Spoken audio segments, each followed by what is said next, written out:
Assalamualaikum warahmatullahi wabarakatuh. Bismillah, alhamdulillah, wassalatu wassalamu ala rasulillah. Allahumma sholli wa sallim ala nabiyyina Muhammadin wa ali Muhammad. Setelah selesai ngaji Nadham Qawaid Diniyah wa Syarhiha, kini giliran kita ngaji kitab Al-Widad fi Tarbiyatil Aulad. Kitab ini menguraikan tentang pendidikan anak berbasis kasih sayang. Artinya ini baik untuk anak itu sendiri, baik untuk orang tuanya, baik pula untuk para guru dan pemerhati dunia anak-anak. Kenapa? Karena memang banyak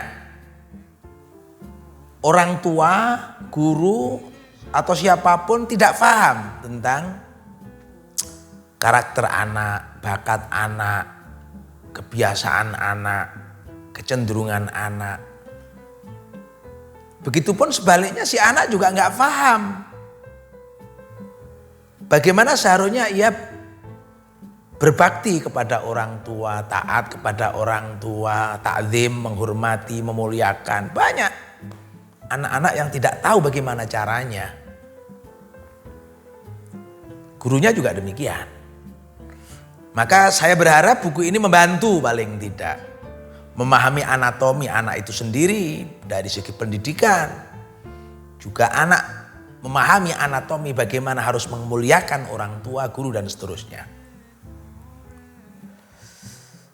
Dan tentunya ini yang terpenting, pendidikan anak berbasis kasih sayang ini sesuai dengan amanat daripada surat Ar-Rahman. Kita tahu surat Ar-Rahman, Ar-Rahmanu 'allamal Qur'an.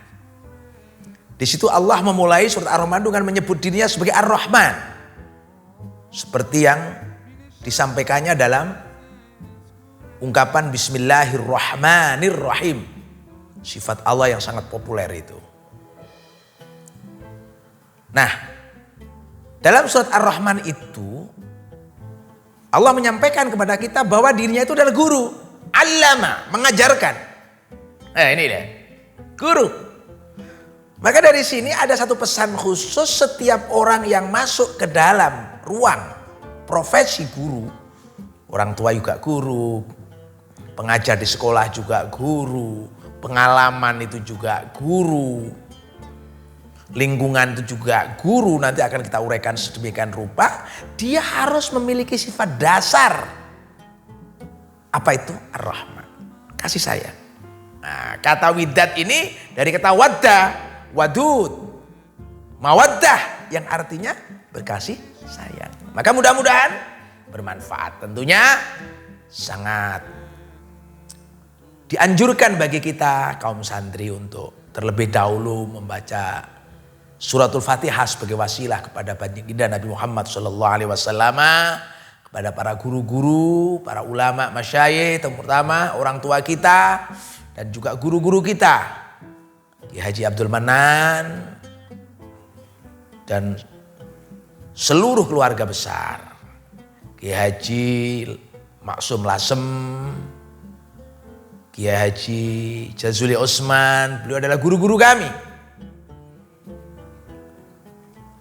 Libtighai mardatillah wa li husuli maqasidina wa ila hadratin Nabil Mustafa Muhammadin wa ala alihi wa sahbihi wa dzurriyyatihi wa li abaina wa masyamu rabbi ruhina wa li jamil ulama wa syuhada wa sholihin tabi'in khususan la ruhi Mbah Yai Maksum Lasem, Mbah Yai Jazuli Osman Ploso. Al-Fatihah. A'udzubillahi minasyaitonir rajim. Bismillahirrahmanirrahim. Alhamdulillahirabbil alamin. Ar-Rahmanir-Rahim. Maliki yaumiddin. Iyyaka na'budu wa iyyaka nasta'in.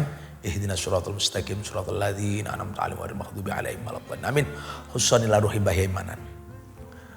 Wa zaujataihi wa auladihi wa furu'ihi wa talamidhihi. Al-Fatihah. A'udzubillahi minasyaitonir rajim. Bismillahirrahmanirrahim.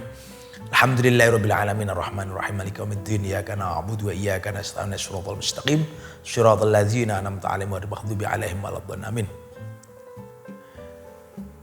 Ila jami' auladina wa talamidina ya Allah.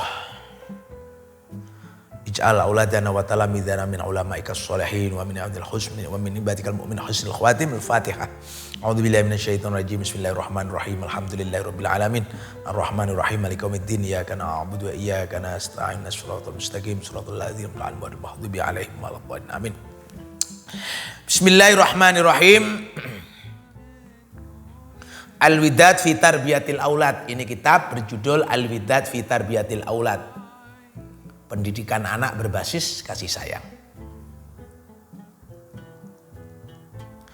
Marhalatul Atfal.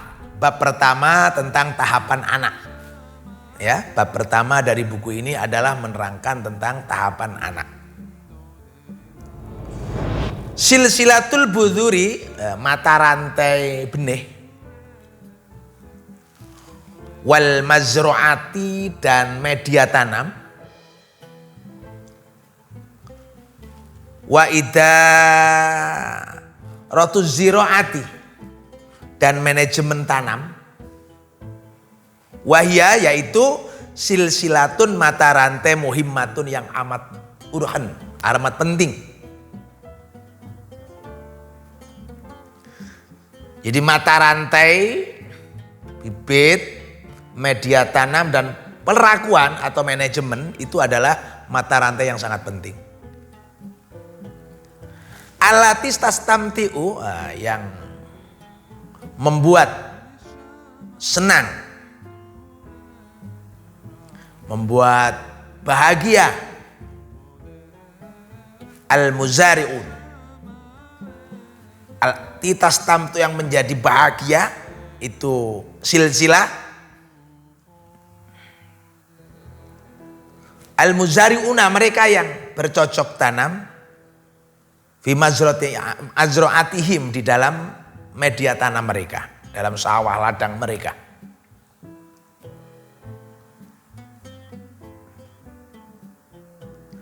Jadi mata rantai bibit, media tanam, dan perlakuan ini menjadi bahasan penting bagi para petani untuk bisa nantinya mereka itu sukses di dalam sistem pertaniannya itu. Wa kadzalika, dan yang demikian itu binaul usrati, membangun generasi, membangun keluarga.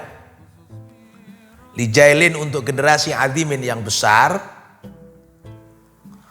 Fakhtiyarul budhuri, maka memilih, ya, memilih benih. Al mumtazati, yang istimewa. Li husni tanasuli, untuk regenerasi yang berkualitas, ya, untuk regenerasi yang berkualitas. Amrun, adalah suatu perkara, muhimun, yang penting, jiddan, sangat. Jadi kalau bibit, media tanam, dan perlakuan sebagai satu sistem mata rantai yang tidak terpisahkan menjadi amat penting bagi petani untuk menghasilkan panen yang baik, maka demikian kita sebagai manusia yang ingin membangun keluarga yang berkualitas, maka kita perlu juga hal yang sama seperti yang diperlukan para petani. Bibit, media tanam, dan manajemen atau perlakuan terhadap tanaman itu. Bibit, media tanam, dan manajemen. Nah, tentu nanti yang dimaksud bibit ini bukan bibit pertaniannya, tapi bibit daripada manusianya itu. Medianya di mana dia ditanam. Fi qararim makin. Nah, itu namanya manusia. Sawah ladangnya itu qararim makin. Nah, perlakuannya atau manajemen daripada bibit yang sudah kita tanam juga akan berpengaruh bagaimana generasi yang akan datang itu. An Abi Hurairah, dari Abu Hurairah radhiyallahu anin Nabi sallallahu alaihi wasallam, qala, bersabda Nabi, tungkahu, dinikahi, Al-mar'atu seorang perempuan li arba'atin karena 4 faktor. Karena 4 perkara. Yaitu lima liha karena tendensi maliha hartanya. Wali hasabiyah karena keturunannya. Wali jamaliyah karena kecantikannya. Wali diniyah dan karena agamanya. Yang namanya seorang wanita itu dinikahi itu biasanya karena ada beberapa keunggulan, ya, keunggulan yang ada pada mereka itu. Apa itu keunggulannya? Nah ini. Jadi keunggulannya di sini bahwa ada keunggulan di bidang materinya. Ya, ada keunggulan di bidang nasabnya. Ada keunggulan di bidang kecantikannya. Ada keunggulan di bidang subhanallah, agama, artinya akhlaknya. Masya Allah. Jadi di sini penting sekali bahwa 4 faktor itu kalau ada pada seseorang, 4-empatnya, ya itu mungkin juga sulit. Itu sangat istimewa betul. Ya. Sangat istimewa betul. Sangat istimewa betul. Kalau keempat-empatnya itu dimiliki oleh seorang wanita itu. Maka fatfar bidzatid din taribat yadak. Ya, fatfar bidzatid din taribat yadak. Fatfar maka pilihlah, ya. Bidzatid dini yang punya modal agama. Taribat niscaya yadaka, beruntunglah kamu. Nah, taribat yadak, niscaya beruntunglah kamu. Taribat yadak, niscaya beruntunglah kamu.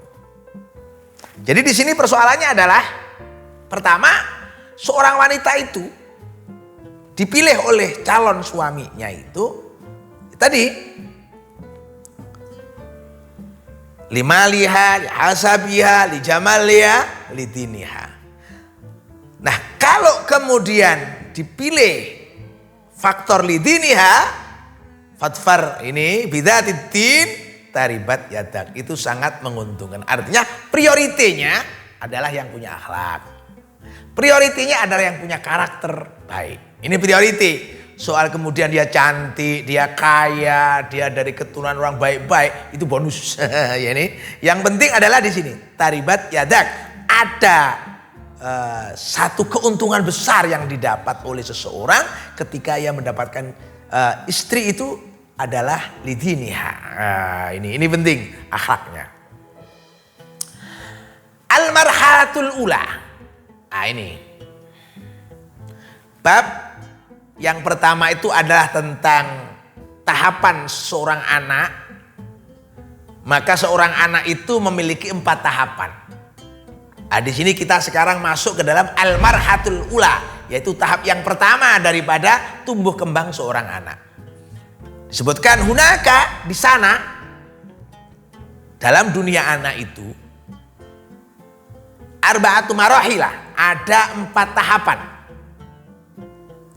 Yamuru yang dilewati pihak 4 tahapan itu al-atfalu, ya, anak-anak, hatta yasbahu, sehingga mereka menjadi mustaqilan, mandiri. Jadi seorang anak itu untuk sampai pada titik orang yang mandiri, manusia yang mandiri, dia melalui 4 tahap. Namanya kalau saya sebut siklus 7 tahunan. Ya, ada siklus 7 tahunan. Maka awalan yang pertama marhalatut tarbiyah. Anak itu disebut sebagai tahapan, sebagai hiburan bagi kedua orang tua. Wa yadkhulu, dan masuk at-tiflu anak Di dalam marhalah ini anak itu masuk dalam jenjang pendidikan namanya fi madrasatil ummi, di dalam sekolah ibu. Nah, madrasatil ummi, sekolah ibu. Jadi untuk sampai mandiri dari 0 tahun sampai bisa disebut mandiri ada 4 tahapan. Ada siklus 7 tahunan. Wathanian yang kedua adalah marhalatul tulabiyah, yaitu tahapan sebagai murid, anak sebagai murid. Wasalisan dan yang ketiga marhalatul astiqoiyah, anak menjadi teman bagi kedua orang tua. Warabian dan yang keempat marhalatul mujawarah, anak menjadi tetangga orang tua. Nah, ini yang kita sebut dengan siklus 7 tahunan. Apa? Siklus 7 tahunan. 7 tahun pertama anak sebagai hiburan orang tua. 7 tahun kedua anak sebagai murid orang tua. 7 tahun ketiga anak sebagai teman orang tua. 7 tahun keempat anak sebagai tetangga orang tua. Ini namanya mustaqilan nanti. Mereka akan menjadi generasi yang mandiri. Tubda'u dimulai, ya, al-marhalatul ula, tahapan yang pertama. Jadi tahapan pertama dimulai dari kapan? Hina ja'alaha, ketika ya menjadikan al-marhalah ula itu Allah nutfatan, dari mulai sperma yang dibuai, nutfah. Hatta balagha, sehingga sampai umur tifli, umurnya anak itu sab'a sanawatin, 7 tahun. Jadi kita sebut siklus 7 tahunan itu dimulai dari sperma yang dibuai. Di dalam kandungan janin sudah mulai tumbuh, nanti ada keterangannya, sampai kemudian di usia 7 tahun. Tentunya 7 tahun dihitung dari mulai sperma dibuai, lahir, sampai kemudian dihitung 7. Nah, ini bisa 6, bisa 7. Kama qala ta'ala, ya, seperti halnya yang Allah firmankan, tsumma ja'alnahu nutfatan, ya, tsumma ja'alnahu nutfatan fi qararin makin. Tsumma ja'alnahu, lalu aku menjadikannya, manusia itu, nutfatan, sperma yang dibuai. Fi qararin, dalam satu tempat, makinin, yang kokoh, yaitu rahim. Ya, yaitu rahim. Tsumma khalaqna, lalu aku menjadikan an-nutfata, nutfah, alaqatan, segumpal darah, jadi darah kempel gitu ya. Fakholakna, lalu aku menjadikan al-alaqata, alaqah, segumpal darah itu, mudghatan, daging yang sudah berbentuk menjadi konstruksi fisik. Fakholaknal mudghata, maka aku menjadikan mudghah itu idhaman, ada konstruksi tulang, ada tulang belulang. Fakasauna, lalu aku membalutnya, al-idhama, tulang belulang itu, lahman, daging. Tsumma angsya'nahu, lalu aku menumbuhkannya, manusia itu, khalqan, bentuk, akhara, yang lain. Fatabarakallahu khaliqin, jadi maka maha suci Allah sebaik-baik pembentuk. Surat Al-Mu'minun ayat 12-14. Jadi di sini begini. Tahap pertama manusia itu disebut hiburan bagi orang tua. Dimulai dari kapan? Dimulai dari nutfah, alaqah, mudghah, sampai kasona idhoma, lahma, sampai lahir, sampai usia 7 tahun. Itu namanya tahapan yang menjadi hiburan. Kenapa dikatakan hiburan? Coba. Ketika ada berita seorang ibu itu positif hamil, waduh, senang sekali. Hingga kemudian kalau orang itu nggak hamil-hamil, seperti artis Mbak Inul itu dulu, sampai mengeluarkan biaya besar untuk bisa punya anak dengan proses teknologi bayi tabung. Itu karena apa? Karena punya anak itu kebanggaan bagi keluarga. Hingga kemudian kalau toh lahir, belum lahir itu sudah menyenangkan. Ada kalau di masyarakat Jawa itu telon-telon, ya kan, telon-telon. Nah, telon-telon ya biasanya nyembelih ayam dibikin ingkung, lalu kemudian apa? Tetangga kanan kiri diundang untuk telon-telon. Itu pada usia janin 120 hari itu. Nutfah, alaqah, mudghah. Ya itu ya. Begitu lahir senangnya bukan main. Semua senang, bapak ibunya senang, kakek neneknya senang, semua senang, bahagia semua. Bahagia sampai di walimatut tasmiyah, sampai di ketika anak itu tumbuh iso mbrangkang, iso lugo dhewe, iso ngadeg, iso mlaku, iso pelayon. Waduh, per detik perkembangannya itu amat menyenangkan, maka disebut hiburan. Kalau di rumah itu bikin apa ya, kapal pecah kata ibu kita itu karena diurat-arit sama si anak itu, ya. Sesuatu yang ditetarapi, apa vas bunga, apa itu tempat kue, apa itu gelas, waduh diurat-arit. Itu senang. Kayak memang hiburan. Ini disebut hiburan bagi orang tua. Menyenangkan. Disebut qurrata ayun. Ya. Enggak ada yang menyusahkan, semua menyenangkan. Semua menyenangkan. Wa fil hadis, dalam hadis an Abi Abdurrahman Abdullah bin Mas'ud radhiyallahu anhu qala, dari Ibnu Mas'ud radhiyallahu anhu qala haddatsana, menyampaikan kepadaku Rasulullah sallallahu alaihi wasallam, wa huwa beliau as-shadiqul masduq, orang yang jujur dan bisa dipercaya. Jadi Nabi pernah menyampaikan, Nabi Muhammad sallallahu alaihi wasallam pernah menyampaikan kepada Ibnu Mas'ud tentang suatu hadis, suatu berita, suatu informasi, bahwa beliau mengatakan begini. Nah, hadakum, sungguhnya salah satu daripada kalian itu yujma'u, dikumpulkan, khalquhu, prosesnya, proses kejadiannya, fi batni ummihi, di dalam perut ibunya itu, arba'ina yauman, kurun waktu 40 hari, nutfatan, sebagai nutfah. Jadi ada siklus dalam kandungan itu, 40 hari yang pertama janin itu berupa nutfah, sperma yang dibuai. Sumayakun, lalu berkembang alakotan, yaitu menjadi segumpal darah, seperti tadi Al-Qur'annya begitu. Mithla dzalik, seperti nutfah, yaitu 40 hari. Sumayakun mudghatan, lalu berkembang menjadi mudghah, ya, daging. Mithla dzalik, sama, yaitu 40 hari. Jadi 40 hari pertama nutfah, 40 hari kedua alaqah, 40 hari ketiga adalah mudghah. Lalu apa? Tsumma yursalu, lalu diutus ilahi, kepada janin itu. Jadi lalu diutus al-malaku, seorang malaikat. Jadi kalau sudah 120 hari, 40 hari nutfah, 40 hari alaqah, 40 hari mudghah, Allah mengutus malaikat. Untuk apa malaikat datang? Fayang fahu, meniupkan. Fihi, di dalam janin itu, ar-ruh. Ar-ruha, ruh.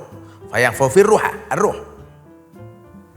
Wa yu'maru, dan diperintahkan bi arba'i kalimatin, untuk mencatatkan 4 keputusan takdir.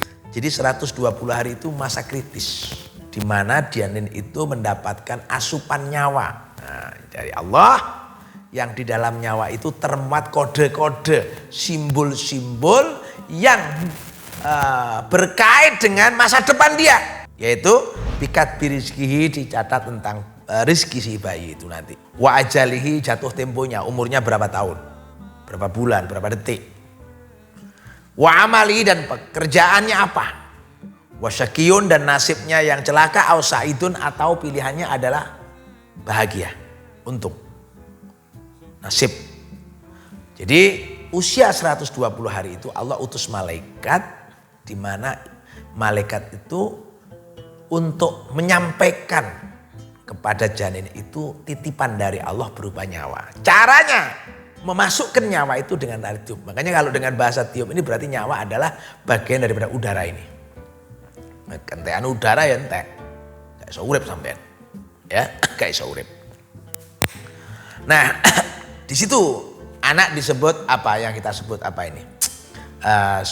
Sebagai hiburan, menyenangkan sekali. Nah, kemudian fawaladi, maka demi dat, la ilaha, yang tidak ada Tuhan ghairu, selain Dia, yakni Allah Subhanahu wa taala, Tidak ada Tuhan selain Allah. Nabi bersumpah demikian. Nah hadakum, sesungguhnya salah seorang kalian layak malu melakukan satu perbuatan bi'amali ahli jannati, dengan perbuatan ahli surga. Hatta ma yakuna, sehingga tidak ada bainahu, antara dia wa bainaha, dan antara surga, illa diraun, kecuali satu hasta. Fayasbiku, lalu mendahului alai, atasnya alkitabu, keputusan, catatan. Fayak malu, maka ia melakukan satu perbuatan bi'amali ahli nari, dengan perbuatan ahli neraka. Fayat khuluha, maka ia masuklah ke dalam neraka itu. Nah ini, ada orang ya hampir seluruh hidupnya itu dipakai untuk perbuatan ahli surga. Artinya dia orang baik. Namun menjelang ajal, wis tuwek, wis bangkotan itu ya, dia melakukan perbuatan ahli neraka. Lalu dia masuk. Kenapa? Karena ada catatannya dia ahli neraka. Walaupun tuh sebelumnya dia melakukan perbuatan ahli surga. Karena catatannya kalah karo catatannya. Allah alam. Insyaallah naudzubillah min dzalik.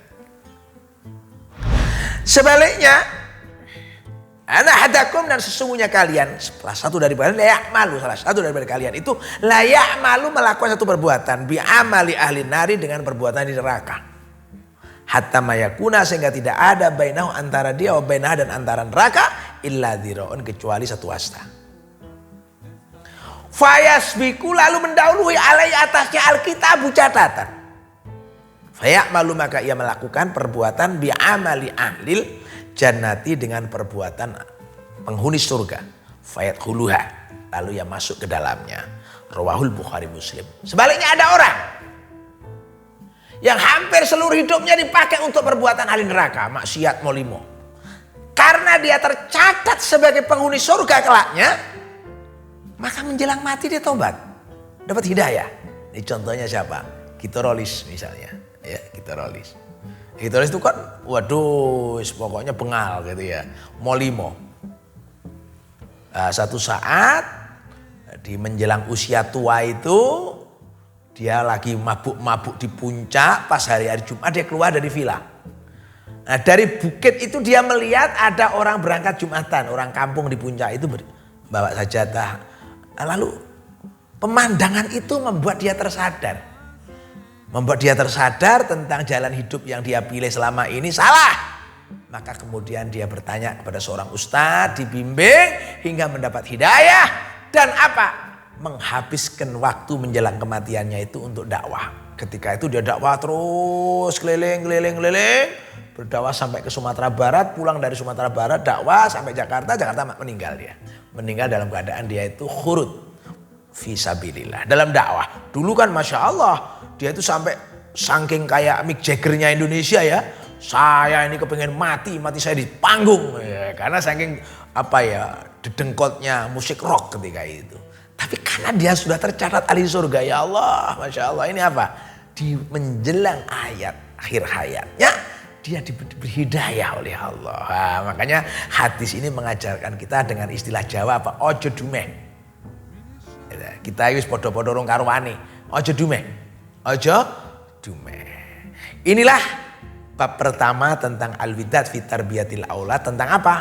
Tentang tumbuh kembang anak, di mana dimulai dari siklus 7 tahunan, yaitu 7 tahun pertama si anak itu sebagai hiburannya orang tua. Karena hiburan, anak itu sak polah gawene menyenengne anak. Nyenengne wong tua. Ngerusaki piring, mencahne gelas, seneng, ngotori lantai, seneng orang tuanya. Ya, karena memang tahapannya hiburan. Nah, terima kasih. Assalamualaikum warahmatullahi wabarakatuh.